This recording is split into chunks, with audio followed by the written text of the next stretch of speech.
At 0603 hours local time, the air defense network protecting Sevastopol harbor erupts into controlled chaos. 24 Ukrainian strike drones break through the outer perimeter, and Russian radar screens instantly flood with hostile contacts approaching from the north. Battery commanders react within seconds. Orders are shouted. Target grids appear across glowing displays. The entire defensive network snaps into motion. On the ground, truck-mounted Zu-23 twin autocannon systems thunder to life. Twin barrels spit streams of tracer rounds into the pale pre-dawn sky. Thousands of glowing projectiles arc upward as gunners attempt to visually track the incoming drones. They guide their fire using the luminous streams of tracers, slowly walking the rounds toward the small composite airframes cutting through the air. This is the harsh mathematics of fighting small unmanned aircraft. Destroying even a single drone can require hundreds of rounds. Volume of fire becomes the only reliable method, and in seconds the sky above the harbor becomes a chaotic storm of light and noise. Fragments of shattered drones tumble downward. Trails of smoke twist across the morning air. Explosions echo over the harbor as the swarm is methodically dismantled. From the Russian perspective, everything is unfolding exactly as expected. The defenders execute their procedures flawlessly. Every radar dish, every optical sight, and every human eye focuses on the swarm above the harbor. The entire defensive network is convinced it is repelling a massive strike aimed directly at naval infrastructure. But while the defenders fight the visible battle, the real operation is unfolding somewhere else entirely. Offshore, Russian Naval Command has adapted to the persistent drone threat by deploying a modified patrol vessel anchored near the harbor entrance. Mounted on its deck is a Tor missile system, normally designed for land-based air defense. Its vertical launch cells ignite. Missiles roar skyward, streaking toward the highest-flying drones in the formation. The system is highly capable, but like all radar-guided defenses, it relies on line-of-sight targeting geometry. Its sensors lock onto bright radar signatures above the horizon. Everything it sees is in the sky. Meanwhile, along the shoreline, infantry teams deploy Verba man-portable air defense systems. Soldiers raise the launch tubes and track surviving drones through their optical sights. The Verba is equipped with a sophisticated multi-spectrum seeker that scans simultaneously in infrared, ultraviolet, and near-infrared bands, making it extremely resistant to traditional countermeasures. Operators pull their triggers. Missiles leap into the air, hunting the faint heat signatures of the drone engines. But the battlefield is becoming increasingly chaotic. Burning debris from destroyed drones falls through the air, scattering heat signatures everywhere. Each fragment produces false thermal signals that force the missile seekers to repeatedly reassess their targets. Inside this confusion, the layered Russian defense still performs remarkably well. Autocannons tear apart drone after drone. Missiles intercept the remaining aircraft.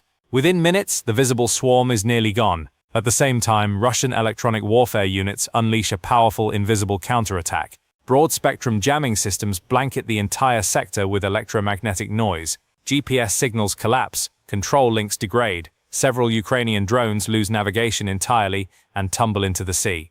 Operators monitoring the jamming network watch telemetry signals flicker and disappear. One by one, the drones vanish from their screens. The defenders believe they have crushed the attack. But hidden inside the electronic chaos, a single signal behaves differently. It weakens, but it does not disappear. A 25th drone still survives. This drone was never meant to attack the harbor. The other 24 were simply sacrifices. Their destruction was the entire point. Hundreds of kilometers away, a Ukrainian operator switches the surviving drone from autopilot to a specialized control mode.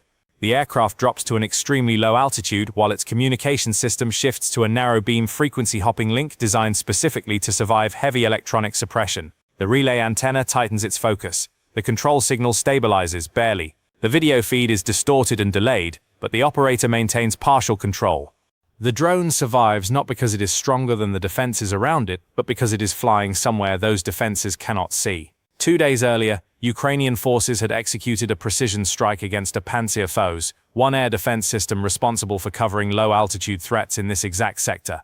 That single destroyed system created a small but critical hole in the defensive network. Through that narrow corridor, the drone slips forward. It flies dangerously low, hugging the terrain. Coastal trees, buildings, and uneven ground clutter its already tiny radar signature. At one moment, a Russian Verba operator briefly notices something strange. A faint thermal anomaly darts across the bottom of his targeting optic. He hesitates. His thumb hovers over the launch switch, but the drone's tiny electric motor produces almost no heat. Combined with the complex thermal background of the warming landscape, the missile seeker cannot establish a clean lock. The moment passes. Instead of approaching the harbor, the drone suddenly veers inland toward a quiet rural village miles from any military installation.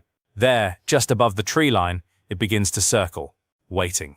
The Ukrainian operator reduces throttle and enters a tight loiter pattern, conserving energy while holding position beneath a specific point in the sky. This location was not chosen randomly. Ukrainian intelligence has been studying Russian patrol routes for weeks.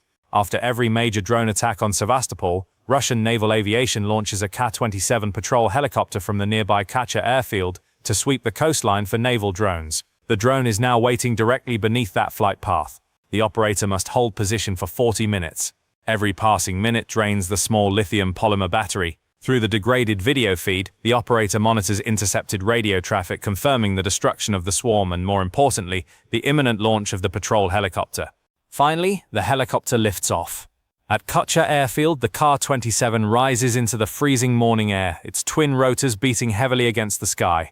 Inside the cockpit sits a highly trained crew equipped with advanced maritime surveillance sensors. Their phased-array radar scans the Black Sea for the faint wakes produced by naval drones. In the open side door, a gunner stands behind a PKT machine gun, eyes fixed on the water below. They are prepared to destroy any surface threat instantly, but their entire attention is directed downward toward the sea. None of them realize a drone is already waiting in the air behind them. The Ukrainian operator increases throttle and pushes the drone out of its holding pattern. Now begins the most difficult phase of the mission. The drone must approach the helicopter from the rear lower blind spot, where sensors and human observation are weakest. The operator fights heavy control latency caused by lingering electronic interference. Every joystick input arrives slightly delayed. As the drone accelerates upward, another problem appears. After 40 minutes of low-power operation in freezing air, the lithium battery has lost voltage. The motors hesitate. For a moment, the drone nearly stalls. Then power returns. Through the distorted video feed, the helicopter grows larger. The drone climbs carefully behind and below it, keeping its silhouette hidden against the dark terrain rather than the brightening sky. Altitude must be perfect. Too high, and the drone becomes visible against the horizon. Too low, and it will never reach the helicopter before the battery dies. Suddenly, the Ka-27 banks sharply to the right. The maneuver completely changes the intercept geometry. The helicopter's side door swings toward the drone's approach path. For 2 terrifying seconds, the Ukrainian operator stares directly down the barrel of the gunner's machine gun, but the gunner's eyes remain fixed on the sea below. He never notices the small grey shape approaching from land. The operator adjusts the intercept angle while fighting the growing input delay. At 50 meters distance, the drone enters the violent turbulence created by the helicopter's rotor wash. Air currents slam into the tiny aircraft. It pitches. It rolls. The drone struggles to remain stable as chaotic downdrafts buffet its frame. Battery warnings begin flashing. There is no chance for a second attempt. The operator pushes the throttle to maximum. The helicopter's rotor disc fills the entire video feed. Each blade becomes a blur, slicing through the air. Distance is almost impossible to judge. The operator focuses only on the tail boom, the helicopter's most vulnerable structural component. Inside the helicopter, the crew continues scanning the sea. Radar contacts resolve into harmless wave reflections. No instrument warns them about a tiny drone approaching from behind. The drone fights through the final meters of turbulent air. Control latency worsens. Video fragments into digital blocks as electronic interference disrupts the link. The operator briefly loses visual contact as heat from the helicopter's exhaust washes across the camera. For a moment, he flies purely on instinct and last known heading. Then the tail rotor appears, a spinning disc guarding the aircraft's directional stability. This is the final window. The motors scream at maximum output, draining the last energy from the battery. The drone surges forward. The screen cuts to static. Moments later, Ukrainian command confirms a catastrophic direct impact. But the true brilliance of the operation was never the explosive power of a single drone. It was the deception. The visible swarm of 24 drones accomplished its mission by dying exactly as Russian defenders expected. It drew every radar beam, every missile system, every human observer toward the harbor. It convinced an entire air defense network that the battle had already been won. Meanwhile, the real weapon waited patiently behind them. The 25th drone succeeded not through speed or armor, but by exploiting predictable procedures, sensor blind spots, and a single gap in the defensive network created just 2 days earlier. The defenders fired thousands of rounds. They launched millions of dollars in interceptor missiles.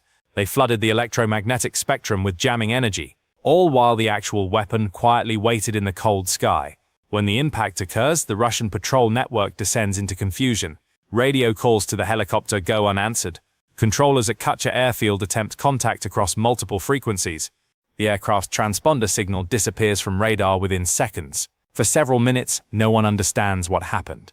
Every operator is still focused on the drone battle over Sevastopol harbor. Only when eyewitness reports begin arriving from villages along the coastline does the truth slowly emerge. The helicopter was not destroyed over the sea. It was eliminated by a weapon that approached from the one direction Russian doctrine assumed was completely safe. From behind,